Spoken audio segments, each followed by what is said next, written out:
Morning. We're going to get started with these voters there in Florida, Arizona, Illinois, Ohio, Kansas. They are all headed to the polls to cast their ballots in their state's primaries. And while the candidates for the White House are all but decided, their presence will be looming large in some down ballot races, perhaps nowhere more so than Ohio, where former President Donald Trump and the state's GOP establishment will clash in the battle to take on Democratic Senator Sherrod Brown in November.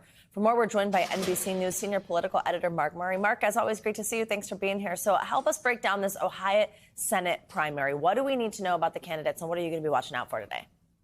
Yeah, Savannah, this is tonight's marquee primary contest in what could end up being one of the marquee Senate matchups in the fall. And this is the Republicans' opportunity to take on Sherrod Brown. And the top candidates are Bernie Moreno, who's been endorsed by Donald Trump, Matt Dolan, who has the endorsement from Governor Mike DeWine and a lot of the Republican establishment, as well as Secretary of State Frank LaRose. And the polling ends up showing, and it's not a whole lot of great polling in this contest, but a very, very close and competitive race, particularly between Dolan, who I said ended up getting the endorsement of Mike DeWine, and Bernie Moreno, who has the endorsement from Donald Trump. Mark, Ohio's become this increasingly red state, right? But this primary race has become divisive within the Republican Party. Is there concern among the state GOP that they could be doing serious damage before this potential face-off we're talking about? And do each of these candidates stack up in that race? You're absolutely right. This has been a very ugly and divisive primary contest. And Democrats actually seem to suggest that they think that Moreno, who has the endorsement from Trump, is the weaker candidate. They've actually been running ads trying to boost Moreno in this contest. But Ohio is a state that Donald Trump won by 8 percentage points in 2020. He also won it by 8 percentage points in 2016. And there is the sense that if Sherrod Brown is going to be able to hold on to his Senate seat, regardless of the opponent that he faces, he's going to actually have to win over Trump. He's going to have to end up having people who vote for Donald Trump in the presidential contest, but vote for him in the Senate. And that's going to be a tough situation for him. So other than Sherrod Brown's race, what other races are you paying close attention to today? There's some congressional primaries, Savannah, that we're watching. In Illinois, for example, there is another contest where the current Congressman Mike Bost, who has the endorsement from former President Donald Trump, is getting a challenge from his right from a candidate who was a failed gubernatorial candidate from 2022. We're also watching on the Democratic side, Democratic Congressman Danny Davis in Illinois 7 is getting a challenge from his left. And then this isn't one of the states that's holding primaries today, but in California, we are getting the primary for who will end up serving out the remainder of Kevin McCarthy's congressional seat. And if anyone in that contest gets more than 50% of the vote, they get to be seated immediately, which would bolster the Republicans' already fragile House majority. All right, Mark Murray, as always, we appreciate you. Thank you. Well, here in New York, former President Trump's lawyers are asking an appeals court to temporarily suspend the $464 million judgment against him and his co-defendants in his civil fraud case while he challenges it. They say Trump will not be able to get a bond for the full amount by next week in order to be able to appeal. That's when New York Attorney General Letitia James can start seizing properties and assets if he doesn't come up with the money. NBC News legal analyst Danny Savalos is here on set with a closer look at this. Danny, good morning. So tell us more about Trump's filing yesterday and why Trump is having a hard time securing money to post a bond. He's having a hard time because he doesn't have the money, and that's the problem. I mean, $450 million is something that if your business is not very liquid, in other words, if that money isn't in cash, you can't necessarily post the bond. The bond is designed to protect the plaintiff so that you don't just, a defendant doesn't appeal for years and then spend all the money they should have been paying to the plaintiff. The problem is that Trump simply doesn't have the liquid. This is something that people like me and others have been saying for weeks now, which is he's going to have a problem coming up with that because we already know he had to finance the significantly less sum in the E. Jean Carroll case. He didn't apparently have the cash or all the cash for that. So, I mean, it's no surprise here that he can't find a company to finance it because it's just a gigantic amount of money. Absolutely. Let's talk about the hush money case. There's been some activity here. Last week, the judge scheduled a hearing for March 25th, coming up here, to sort out issues related to last-minute evidence dumps. Yesterday, he also denied Trump's bid to prevent Michael Cohen and Stormy Daniels from testifying. What do we need to know here? Walk us up to the latest. Are those details super important? How does that impact what's going to happen next? They are motions in limine. That's what these are called. Each side files them, and they're really each side's attempt at pruning the tree before you get to trial. And there's some significant decisions in this sort of laundry list of motions that were decided. I mean, some of them are only a paragraph is devoted to them, but they quietly may be very, very significant. For example, the judge has foreclosed the Trump defendants from introducing evidence of Michael Cohen's lack of credibility in the eyes of federal prosecutors. That is a very significant decision. However, it doesn't prevent the Trump defense from introducing evidence of Michael Cohen's lack of credibility. But I think that had they been able to introduce federal prosecutors' opinion that Michael Cohen was not a credible witness, that might have been significant. But that's the way motions in limine work. There are several different issues on both sides that each side asks the judge to either prevent coming into the case or to allow into the case. And they quietly may have a major impact on the case ultimately, although they just don't seem to yet. Let's talk through other cases here. The D.C. election interference trial, Florida classified documents, Georgia election interference trial. The former president and his team have been successful at delaying all of those. I mean, we don't really know what we're going to see and when here. Does this mean that we could be well into the presidential election season, if not potentially even after the election, before these get started? And what does that look like? In 2023, at the end of 2023, I said a lot of these trials will not go forward until 2025. Everyone said I was out of my mind. I kind of agreed with them, but I stuck to my guns because I know that trial dates get moved. I can't tell you how often I get asked, what's going on with this delay? And my answer to what's going on is the same thing that's going on with all criminal cases.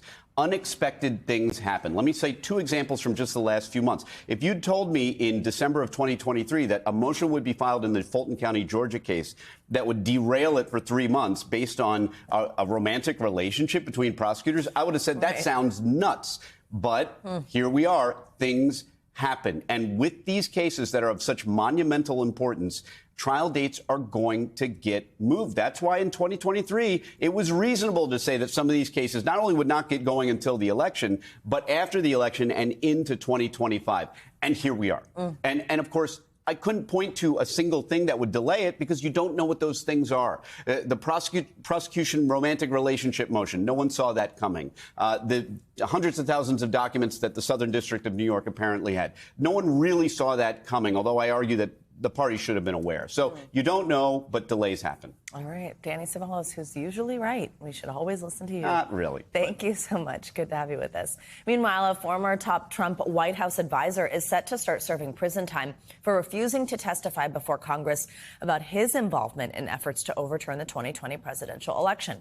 Peter Navaro, a trade advisor to the former president, was sentenced in January to 4 months in prison for defying a congressional subpoena. Navaro appealed the sentence, but yesterday, Supreme Court Chief Justice John Roberts rejected his bid to remain free. He is set to report to federal prison in Miami later today. NBC News Justice reporter Ryan Riley joins us now. Ryan, good morning. Great to see you. So remind us how the issue got to the Supreme Court in the first place. Why was he subpoenaed to begin with? And then what was his reason for not complying in his defense? Yeah, so back when Democrats controlled the House of Representatives and were running the January 6th committee, they subpoenaed both testimony and documents from Peter Navaro. And Peter Navaro sort of thought that these magic words, executive privilege, would sort of shut this whole thing down, even though he had written about January 6th and the lead up to it in his book, had spoken publicly repeatedly about this. He said that, claiming executive privilege, he expected to shut this all down. And that's not really the case here. Even if he made that claim of executive privilege, or rather if the former president made that claim of executive privilege, he would still have to show up for that actual testimony. And he didn't here. He essentially just blew off the committee. And that's sort of what he expected to end this. But ultimately, that's what got him convicted in court back last year. And then he was sentenced in January to 4 months in federal prison. He's supposed to report today, actually, by 2 p.m. So now that the Supreme Court has rejected that, we can expect to see him making that appearance and starting to serve his 4 months, Savannah. Chief Justice Roberts issued this order. What did it say? it said basically that this, that there is no reason to delay this sentencing from happening, from taking place, because there wasn't debate, the legal basis for them to basically delay this. He can still appeal on the merits, but of course he'll have already served the sentence by the time that all plays out. And legal experts think that this is a little bit of a stretch here in terms of actually getting rid of that sentence. But it is very rare for people to be sentenced for contempt of Congress. It's not something that we see on a regular basis, especially if it's someone who worked at the White House. But his testimony really was essential here because he was at the center of this effort to overturn the 2020 election. In fact, Donald Trump's infamous "will be wild" tweet was based on a story that was on a report that Navaro had written that was sort of based off of these crazy conspiracy theories about the election being stolen. That's what he was sort of boosting here. So, his effort to sort of overturn the election really was at the center of this effort. And it's understandable why the January 6th committee wanted to talk to him. Ultimately, they didn't. So, we could be finding out things down the line. I think for years we'll be finding out new things about what exactly happened in the lead up to January 6th. Yeah. Ryan, let's broaden out, if we can, talk more about the Supreme Court here and a couple things they've done and are coming up. So they rejected those state attempts to ban former President Trump from 2024 presidential primary ballots.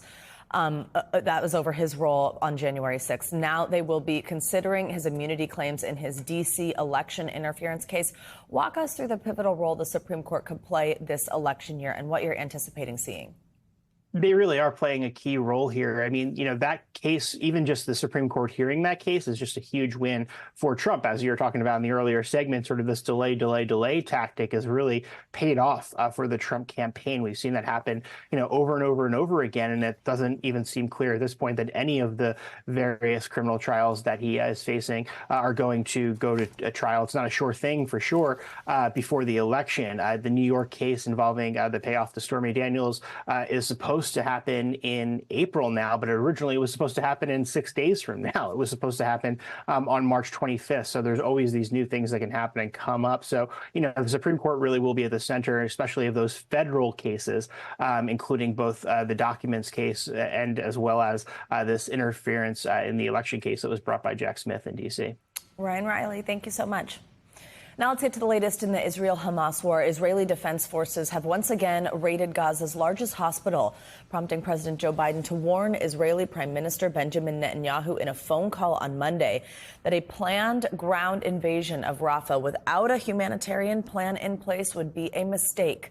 This was the first conversation between the two leaders in more than a month and comes as the NBC News White House team is reporting that President Biden is growing more angry and anxious about the potential political fallout he may face over his handling of the conflict. NBC News White House correspondent Monica Alba joins us now with more. Hey, Monica, good morning. So the White House has been grappling with how to respond if Israel does go against the president's warnings here and they decide to enter Rafah, something they have long said they do plan to do.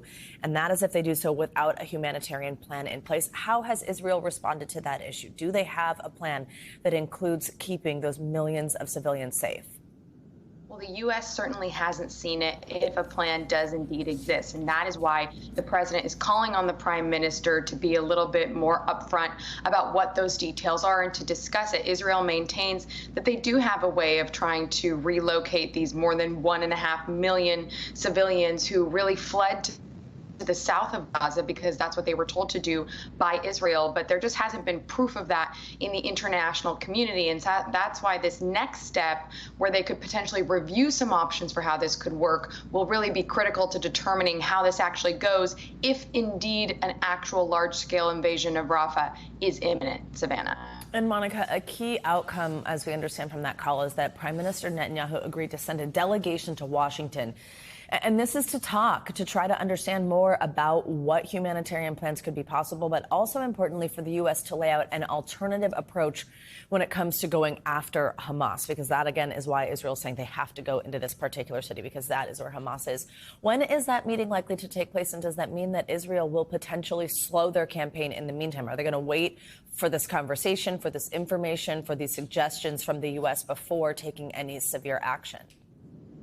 That is what the Biden administration is certainly hoping for. We know that these experts from Israel, this delegation, experts in humanitarian, military, and intelligence, are going to be coming to meet with U.S. officials in the coming days. So we're not sure if that's really in the next 48 hours or in the next week or two, but we expect it to take place in the near future, which is something that the president really pushed for in this phone call, because he wants to also push the prime minister to perhaps evaluate a plan that is a lot more targeted, to really go into Rafah, to try to go in with these specific counterterrorism operations to take out high-level Hamas people, but not really put all of these civilians at risk. So that is what they're going to be pushing for, and they're going to sit down and look at these plans to see if that's something Israel would be willing to go for, because there's also just this major concern about the humanitarian crisis, which is growing, as we know, and famine appears to be imminent. Savannah. Monica, before I let you go, let's quickly talk about those political implications we mentioned. So I know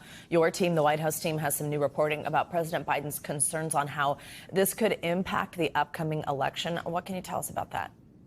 Well, we know that he's already been presented with some polling in certain battleground states where there are key constituencies who have rejected the president's handling of the war that really he saw and he was really upset by. And he knew that this was something that clearly was linked to that. And he did use some colorful language, we understand, and he lashed out at senior aides, saying that he wanted to understand what they could do differently here. But we know that the U.S. has been clear that it hasn't changed any policy. It's not conditioning aid yet. And so we'll see if this shifts into a new phase in the coming weeks. But so far, the U.S. has stood by Israel and its commitment to defend itself. All right, Monica Alba, thank you so much. Great reporting. Well, now to Capitol Hill, where lawmakers are set to discuss a tentative deal to fund the Department of Homeland Security and avoid a partial government shutdown. Congress has until midnight on Friday to pass a deal to fund the Departments of State, Defense, Homeland Security, Labor, and Health and Human Services, as well as a host of other agencies. For more, we are joined by NBC News Capitol Hill correspondent Ryan Nobles in Washington. Ryan, good morning. So what do we know about this tentative deal?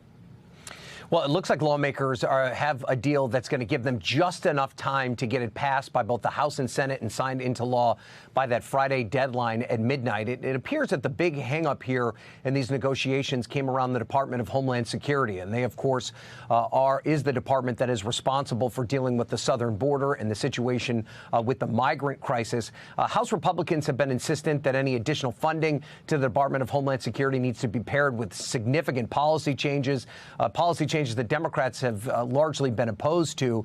The two sides have worked out their differences at this point. We're not exactly sure what the final deal looks like, but we're expected to get that legislative text later today that will give us an idea of what they exactly settled on. Of course, Savannah, this is where it could get difficult, because even though the leadership in both the House and Senate and the White House have agreed to this deal, every single member has to vote on it. And as we've known with this Congress, there are no guarantees once a bill gets to the floor. Yeah, it's so true, Ryan. I mean, we've seen these deals with bipartisan leadership support fall apart recently. I mean, what do you think? What are the chances that that happens again, that this does get derailed, according to your sources?